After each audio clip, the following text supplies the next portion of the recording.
Assalamualaikum warahmatullahi wabarakatuh. Perkenalkan, nama saya Dr. Gigi Dika Abu Bakhtiar, spesialis prostodonsi. Saya adalah dosen di Fakultas Kedokteran Gigi Universitas Muhammadiyah Semarang.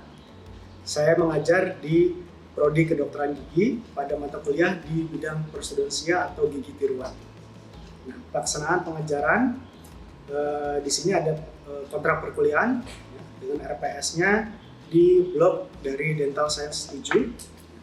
Blok ini adalah blok yang memuat bahan kajian tentang perawatan ortodonti, perawatan interseptif, dan perawatan fungsional dari ortodonti dan juga prostodonsi, dan juga perawatan rehabilitatif pada kehilangan gigi sebagian, dan juga berbagai kajian bahan gigi tiruan sebagian lepasan. Di sini ada beberapa perkuliahan yang akan saya sampaikan. Nah, ada dari klasifikasi kehilangan gigi dan desain GTSL, kemudian persiapan untuk perawatan rehabilitatif, penata laksanaan surveying, kemudian retensi dan juga stabilisasi dari gigi tiruan sebagian lepasan, kemudian ada komponen dari gigi tiruan sebagian lepasan, kemudian juga ada GTSL atau gigi tiruan sebagian lepasan kerangka logam, dan juga penata laksanaan dari gigi tiruan sebagian lepasan.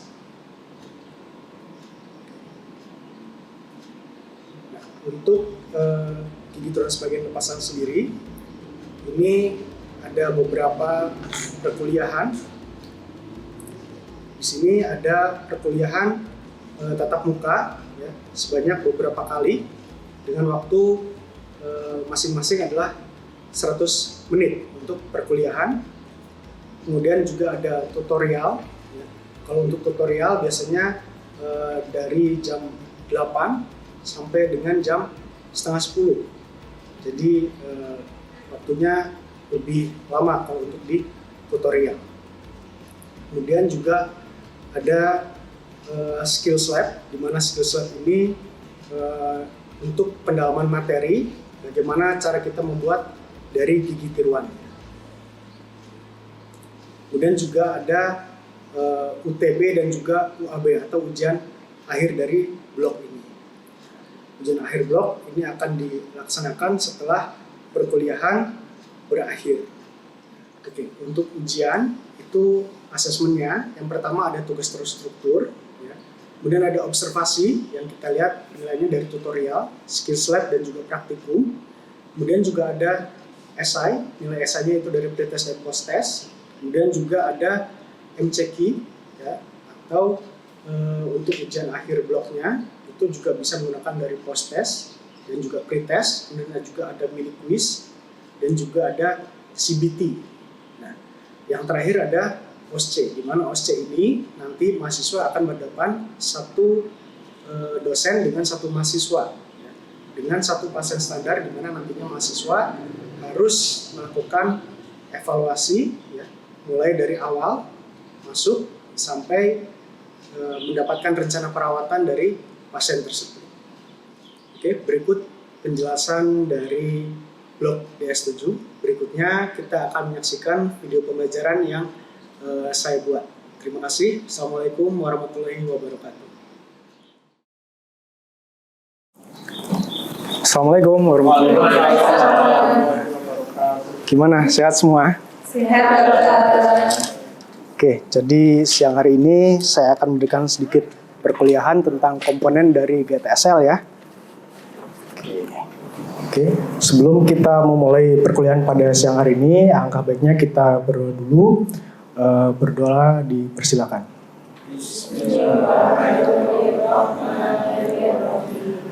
Raditu billahi wa bil islami dina wa bi Muhammadin nabiyya wa rasul. Rabbi zidni ilma warzuqni fahma.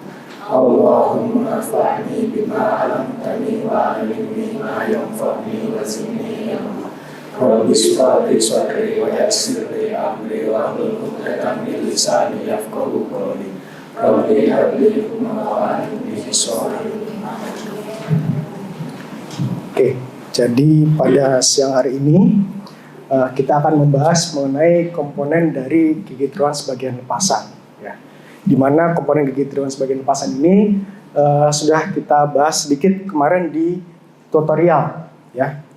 Jadi ada beberapa komponen dari gigi tiruan sebagian lepasan ya. Nah, ini referensi yang saya pergunakan dalam perkuliahan kali ini ya. Ada buku teks ya, ada 4 buku teks yang harus kita pelajari di sini ya, karena dari beberapa buku teks ini saya juga mengambil bahan ajarnya dari sini ya. Nah, oke, apa itu gigi tiruan sebagian lepasan? Di sini gigi tiruan sebagian lepasan ini adalah suatu protesa atau suatu gigi tiruan yang bisa dipasang atau dilepas sendiri ya, dipasang dan dilepas sendiri oleh pasiennya. Jadi tidak hanya oleh dokter giginya, kita sebagai operator, tetapi juga oleh si pasiennya ya. Ini juga fungsinya nanti menggantikan dari beberapa atau seluruh gigi yang sudah hilang di rongga mulutnya ya. Nah, ini adalah komponen dari gigi tiruan sebagian lepasan ya, di mana ada beberapa yang kita akan bahas di sini. Yang pertama ini ada saddle ya, yang ada jaring-jaringnya. Ini terbuat dari metal. Jaring-jaringnya ini yang di sini ini disebut dengan saddle. Yang fungsinya nanti saddle ini adalah untuk tempat si akriliknya menempel di situ. Ya. Akrilik menempel di sini, kemudian nanti di atasnya akrilik ada anasirnya atau gigi tiruannya. Ya. Gigi-gigiannya yang akan ditempelkan di saddle sini. Kemudian ada rest. Nah, rest ini adalah bagian dari direct retainer. Apa itu direct retainer? Ya, direct retainer ini adalah suatu komponen dari GTSL yang akan istilahnya dia mencengkram atau memeluk dari si gigi penyangganya. Nah, termasuk di sini ada rest. Ya. Rest ini fungsinya nanti dia yang akan meneruskan beban ke apikal dari giginya. Ya. Kemudian juga ada direct retainer yang sudah saya sebutkan barusan. Kemudian ada major connector dan minor connector serta indirect retainer. Major connector ini ya, ini adalah major connector yang menghubungkan bagian dari sebelah kiri dan juga sebelah kanannya. Kemudian ada minor connector yang menghubungkan dari major connector ke direct retainernya, yaitu ini. Ya. Nah, kemudian ada saddle tadi ya. Saddle ini ada 2, ada bonded saddle dan juga free end saddle ya. Bonded saddle ini bagian GTSL yang akan ditempati oleh gigi tiruan dan juga menggantikan dari jaringan alveolar yang ada di bawahnya ya. Basisnya bisa terbuat dari akrilik atau dari metal. Nah, kalau saddle atau bonded saddle ini dibatasi oleh gigi asli. Jadi saddle ini dia berada di tengah-tengah antara gigi asli ya. Kalau free end dia bentuknya seperti ini ya. Ini adalah free end saddle di mana batasnya adalah mukosa dan juga gigi asli. Nah, free end ini dia betul-betul tidak ada gigi lagi di belakangnya ya.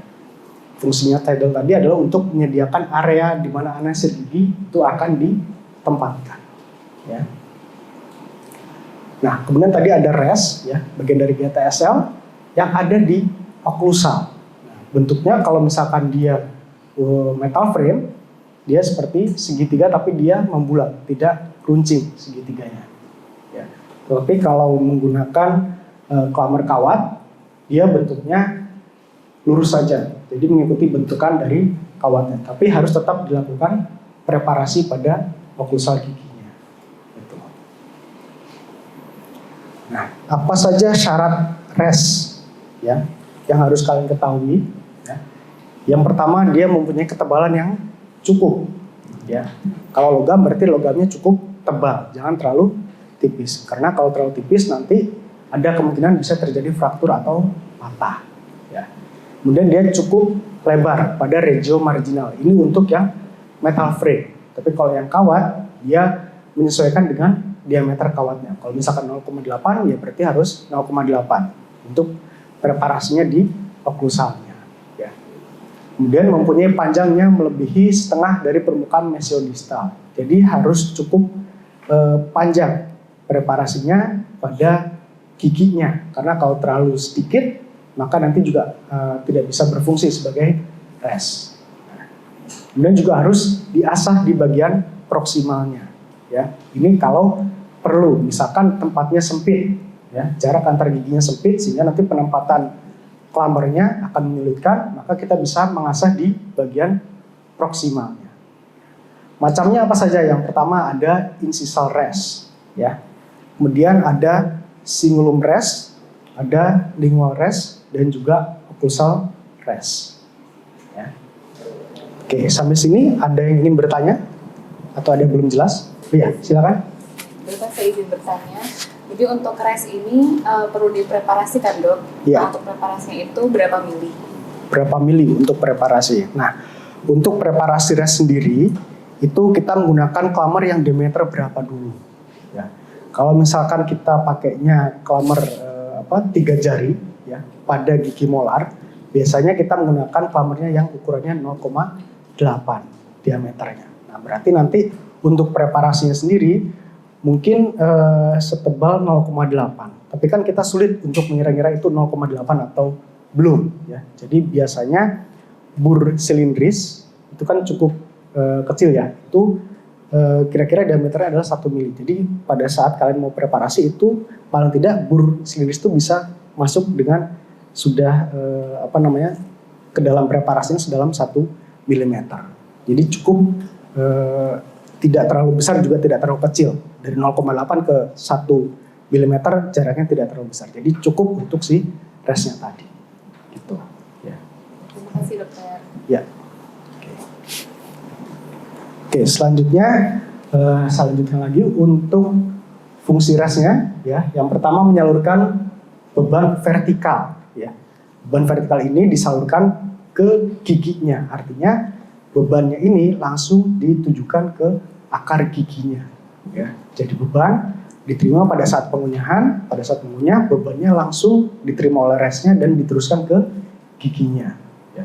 Bisa juga menyalurkan beberapa beban lateral pada gigi. Nah, ini kalau misalkan resnya ada di beberapa gigi, nah dia bisa menyalurkan beberapa bebannya langsung ke gigi tersebut, ya.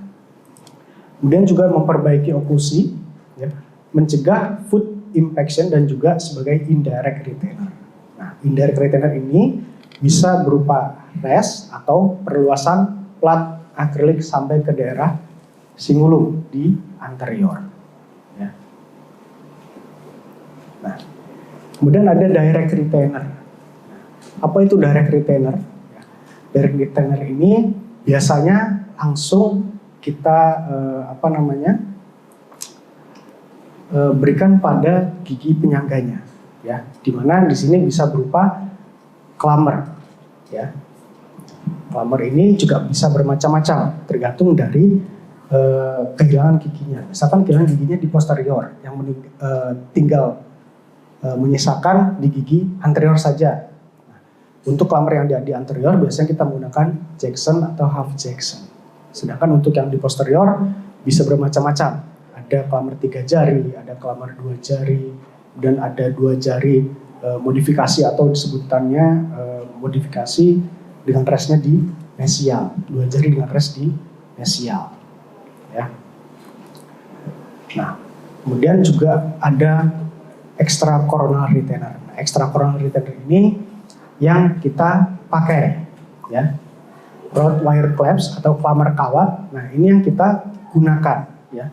Yang kita pakai selama skill slab, ya, dan juga nanti di koas, ya. Kita menggunakan klamer kawat, tapi tidak menutup kemungkinan kita juga menggunakan klamer tuang, ya, yang dari metal frame. Ya. Ini macam-macamnya, ya. Jadi untuk rod wire atau klamer kawat, ini ada yang untuk mucosa bone, ada yang untuk tooth bone, dan juga untuk tooth and mucous bone. Ya. Apa itu mucous bone? Mucosa bone ini dia yang membatasi giginya adalah mukosa. Jadi kalau misalkan dia free and saddle, maka masuknya bisa ke mukosa atau ke tooth dan mukosa. Ya. Tapi kalau berbatasan antara gigi dengan gigi, ya, kalau tadi yang saddle yang di awal tadi, berarti dia bisa menjadi toothborne, ya, antara gigi dengan gigi, ya, ada yang hilang di tengah-tengahnya, maka dia toothborne. Maka clambernya kita bisa menggunakan clamber 3 jari, clamber Jackson, atau juga clamber S. Tuh. Kemudian ada indirect retainer. Ya. Ini terletak pada recit dan juga sejauh mungkin dari saddle. Jadi letaknya indirect retainer ini harus sejauh mungkin dari saddle. Supaya apa? Supaya mencegah rotasi, ya, dari arah vertikal. Ya. Fungsinya juga sama, dia tadi membagi beban dan juga mencegah gerakan rotasi pada kasus free end. Ya. Ada dua macam. Yang pertama ada daerah palatinal, yaitu anteropalatal bar, ya, dan juga palatal arm. Kemudian pada gigi bisa menggunakan continuous clamps, camber arm, atau occlusal rest pada gigi. Ya. Oke. Kemudian konektor. Ya. Apa saja sih konektor ini? Ada konektor mayor, ada konektor minor. Seperti yang sudah tadi saya jelaskan, konektor mayor ini, ya, bisa bermacam-macam tergantung dari posisinya. Ya. Untuk rang atas itu ada beberapa konektor, ya. Nah, kemudian untuk clamber ini menurut konstruksinya dibagi lagi juga menurut desainnya dan juga menurut datangnya lengan. Ya. Ini beberapa contoh clamber yang bisa kita pakai, baik itu di clamber kawat maupun clamber tuang. Ya.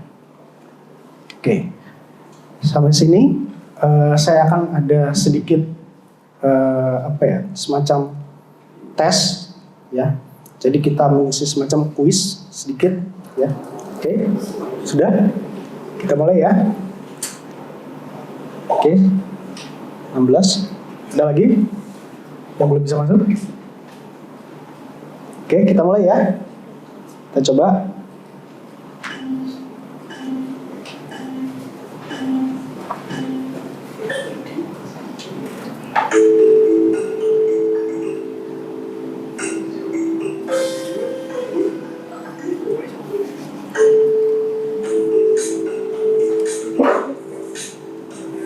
Oke, Aristia memimpin dengan skor 920.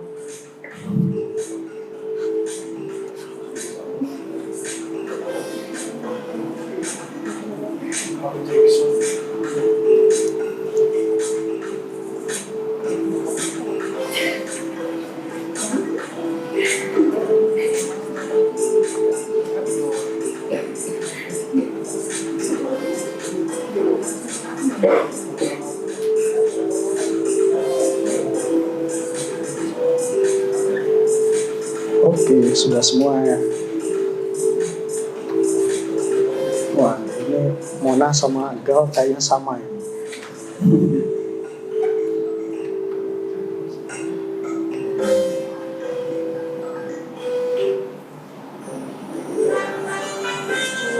Iya, juara pertama Mona. Gal ini siapa Gal? Oh, Oke. Ya, intermezzo sedikit ya, kita quiz. Oke, jadi mungkin bisa sedikit memahami lagi ya. Untuk yang quiz tadi sengaja saya berikan supaya kita juga bisa lebih memahami lagi apa yang sudah saya terangkan dan kalian juga lebih paham lagi, ya. Nah, kemudian kita lanjutkan lagi untuk prinsip desain clamber.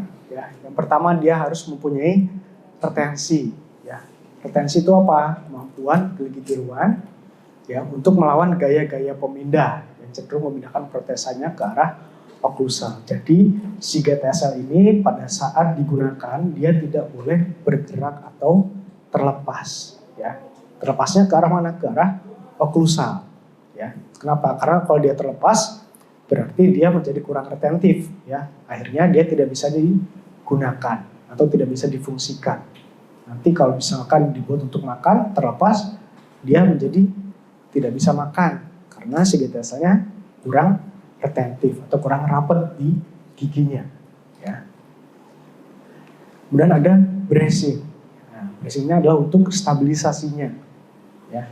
Ini adalah gaya untuk melawan pergerakan gigi tiruan dalam arah horizontal. Ya. Kemudian support, kemudian reciprocation atau pengimbang, dan juga encirclement. Nah, semua ini harus ada dalam climber. Nah, apa yang climber mempunyai ke semua faktor-faktor ini? Ini ada satu climber yang dia sangat ideal. Ya. Climbernya apa? Yaitu climber 3 jari. Ya. Dia punya 2 bracing, ya, 1 support dan 2 retensi. Ya. Nah, ini juga bagian dari climber 3 jari. Kalau misalkan dia di climber tulang, namanya menjadi climber Akers. Ya. Dia punya 2 retensi, yaitu di ujung lengan climbernya, kemudian bracing, yaitu untuk memeluk dari giginya, dia yang mengarah ke daerah support dan juga ke daerah ujung climbernya, ini namanya bracing. Kemudian ini adalah support. Supportnya itu restnya tadi. Ya.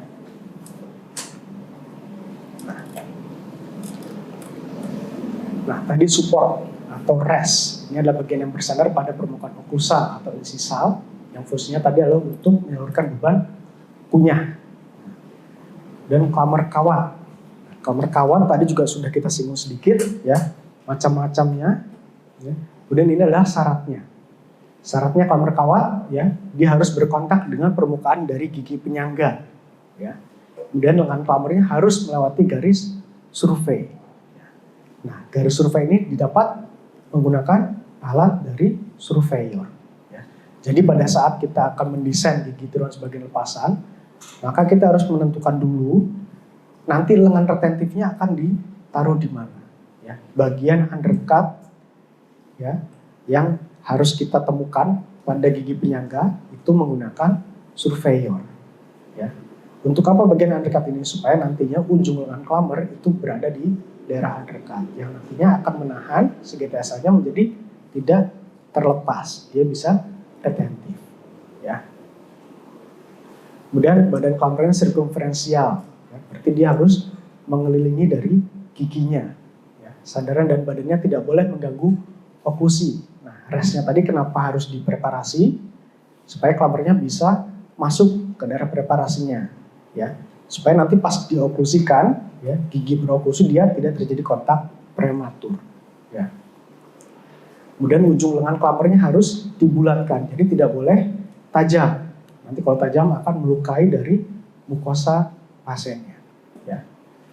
Kemudian tidak boleh ada tanda bekas tang atau lipatan dari tangnya. Pada saat kita membuat climber, kita menekuk climbernya, ya, misalkan untuk supaya lebih retentif lagi. Nah, ini tidak boleh ada bekas tangnya. Kenapa? Kalau misalkan terlihat bekas tangnya, harus hati-hati. Bisa jadi nanti suatu saat si covernya bisa patah, ya, karena bekasnya yang sangat jelas di situ. Keuntungannya menggunakan climber kawat, yang pertama dia lebih lentur, ya. Retensinya juga dapat disesuaikan dengan kebutuhan. Nah, kemudian diameternya kalau kita butuhkan untuk misalkan dia undercutnya kecil atau sempit, maka bisa menggunakan diameter kawat yang lebih kecil. Ya. Kemudian penutupan permukaannya giginya minim. Ya. Kemudian indikasi pemakaian lengan retentif untuk climber kawat dia lebih luas dan pembuatan juga lebih mudah dibandingkan dengan yang climber tuang. Ya.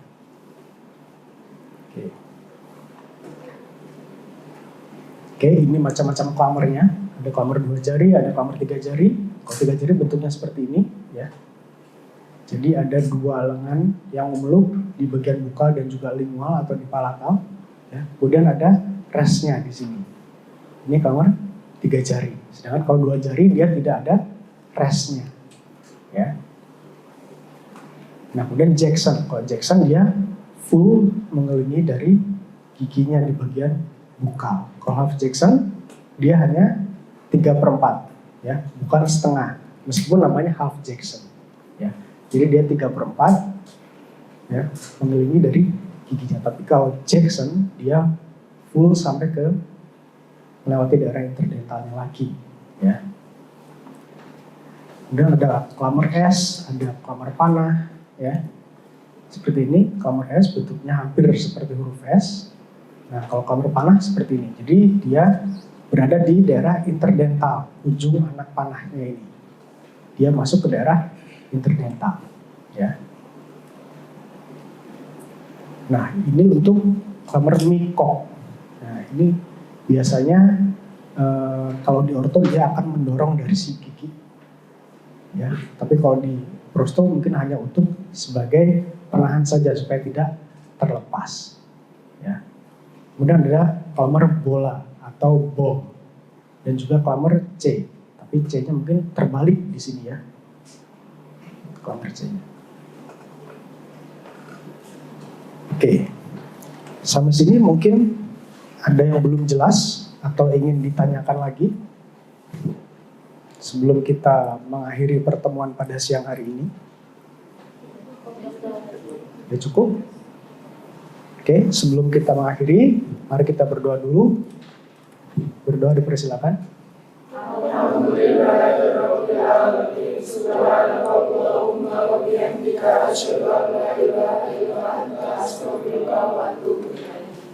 Oke, terima kasih atas perhatiannya. Sampai jumpa di pertemuan selanjutnya. Assalamualaikum warahmatullahi wabarakatuh. Terima kasih. Terima kasih sudah menyaksikan video pembelajaran dari saya. Semoga video ini bisa bermanfaat bagi semuanya. Saya Dr. Gigi Dika Agung Bahtiar mengucapkan terima kasih yang sebanyak-banyaknya. Saya undur diri. Terima kasih. Wassalamualaikum warahmatullahi wabarakatuh.